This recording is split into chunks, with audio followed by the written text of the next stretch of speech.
ആവർത്തന പുസ്തകം 32-ാമത്തെ അധ്യായത്തിന്റെ 4-ാമത്തെ വാക്യവും 31-ാമത്തെ സങ്കീർത്തനത്തിന്റെ 5-ാമത്തെ വാക്യവും പരിശോധിക്കുമ്പോൾ വിശ്വസ്തനായ ദൈവത്തെക്കുറിച്ചാണ് നാം അവിടെ കണ്ടെത്തുന്നത്. ദൈവത്തിന്റെ വിശ്വസ്തത വളരെ സവിശേഷമായ ഒരു ഗുണമായിട്ടാണ് നാം ഏറ്റെടുക്കുന്നത്.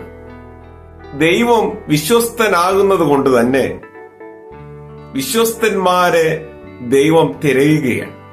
പഴയ നിയമത്തിൽ സംഖ്യാപുസ്തകം 12-ാമത്തെ അധ്യായത്തിന്റെ 7-ാമത്തെ വാക്യം പരിശോധിക്കുമ്പോൾ ദീർഘദർശിയായ മോശ ദൈവഗൃഹത്തിൽ വിശ്വസ്തനായിരുന്നു എന്നാണ് നാം വായിക്കുന്നത്.